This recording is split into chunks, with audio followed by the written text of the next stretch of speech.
中国经济这盘棋现在是真的下不下去了。最近的经济数据简直惨不忍睹 ，GDP 增速一路狂跌，从前3季度的 4.9% 滑到第3季度的 4.6%， 这已经是连续第3个季度下滑了，创下了2020年疫情以来的新低。这些还是官方美化过的数据，真实情况只会更糟。咱们来算算账，今年年初，中国领导人信心满满的定下了 5% 的 GDP 增长目标。现在离年底就剩1个多月，怎么完成？我给大家算个简单的数学题，要达到全年 5%， 第4季度至少得增长 5.5% 以上。这可能吗？最近的数据看看，10月份70个大中城市房价同比下跌 2.8%， 创下8年新低。11月前20天，1线城市商品房成交面积同比暴跌 38%。制造业 PMI 已经连续8个月低于50，意味着经济在持续萎缩。出口连续6个月负增长，10月份更是暴跌 6.4%。我再给大家报个猛料，各路消息称，地方政府已经收到死命令，必须确保完成年度经济目标。于是乎，一个个地方官员急得像热锅上的蚂蚁，四处找项目、找数据。有的地方甚至把明年的项目提前到今年开工，就为了凑数字。最搞笑的是，国务院的大员们这2个月集体出动，跑遍全国各地督战。我寻思着，你们跑这么卖力，到底是去帮地方解决问题，还是去给地方施加压力？最高领导人也亲自跑到湖北去督战，说是要抓紧抓实，努力实现全年经济社会发展目标。翻译成人话就是必须给我完成任务，否则你们这些官帽子就别想戴了。但问题是，现在的经济困境哪是地方官员加把劲就能解决的？银行都不敢放贷了。10月新增人民币贷款才7340亿，比9月份暴跌近 70%， 创下近5年新低。你说这钱都哪去了？其实就是银行不敢放了，因为坏账率太高。就连央行的数据都显示，不良贷款率已经突破 2%， 创10年新高。这还是官方数据，真实情况恐怕更糟。企业也不敢投资了。今年前10个月，民间固定资产投资同比下降 0.5%， 大家都在观望等待，谁还敢贸然往外扔钱？更别提现在国际形势这么紧张，美欧对中国的制裁越来越多，出口订单越来越少，人民群众更是不敢消费了。最新数据显示，城镇居民人均可支配收入实际增长幅度只有 2.3%， 还不到通胀率的一半。大家口袋里没钱，哪还敢乱花？最让人心寒的是年轻人的失业问题。官方数据说，青年失业率从6月份的 21.3% 神奇的降到了 18.8%。但大家别被这个数字骗了，他们玩了个小把戏，直接把在校大学生从统计口径里剔除了，这不是掩耳盗铃吗？我去查了查数据，今年应届生人数高达1158万，创历史新高。但截至9月份，大学生就业率才勉强过半，这意味着至少有500多万年轻人在家啃老。更可怕的是，明年毕业生预计会达到1200万，这批人往哪安置？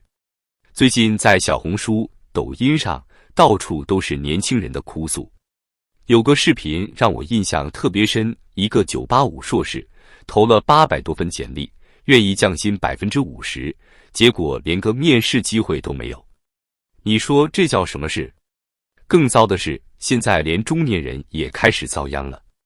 我给大家报个真实数据，今年前3季度，互联网大厂平均裁员比例达到 15%。阿里巴巴裁掉了7000人，京东裁了2000多人，腾讯更狠，砍掉了 1.2 万人。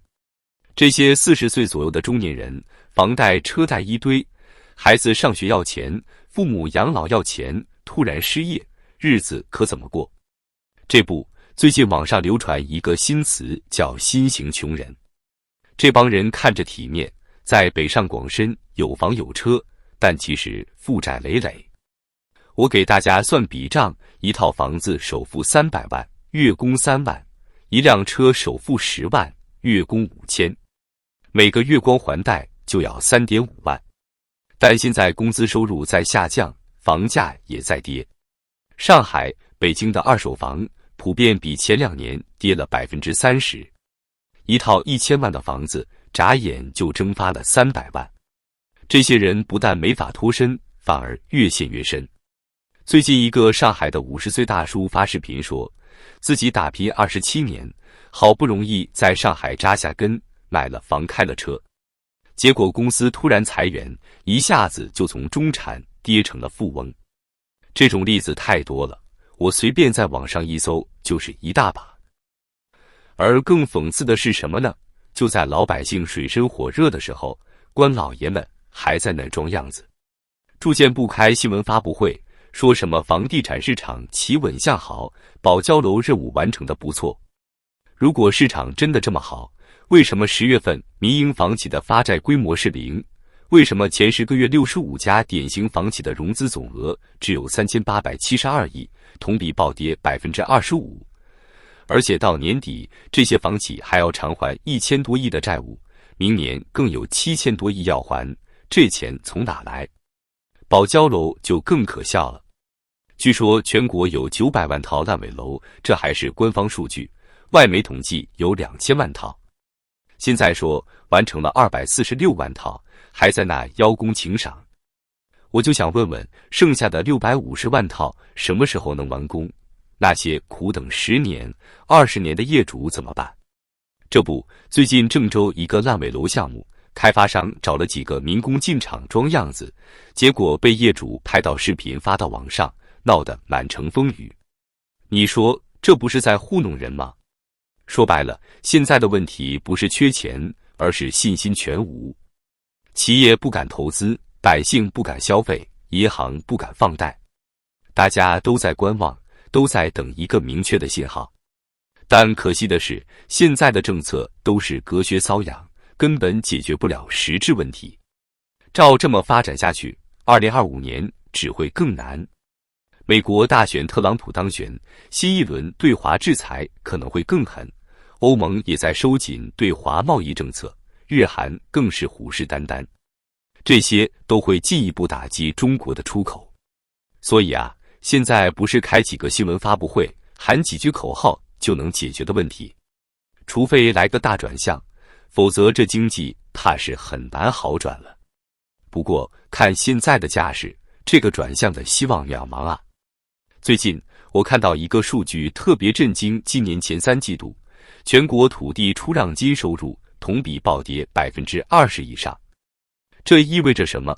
意味着地方政府连维持日常运转的钱都快没了，有的地方甚至开始拖欠公务员工资，你说这不吓人吗？而更吓人的是房地产市场。最新数据显示，3季度末全国商品房库存面积达到7.23亿平方米，按100平一套算，那就是723万套房子在积压。而且新开工面积同比下降23.4%，这说明开发商已经完全丧失信心了。现在很多2、3线城市的房子5折都卖不动，一套原价500万的房子，现在250万都没人要。这些数据说明什么？说明中国经济已经到了最危险的时刻，企业没活干，工人没工作，房子卖不出去，债务还不上，这是一个恶性循环。而政府现在的对策就是睁一只眼闭一只眼，能拖一天是一天。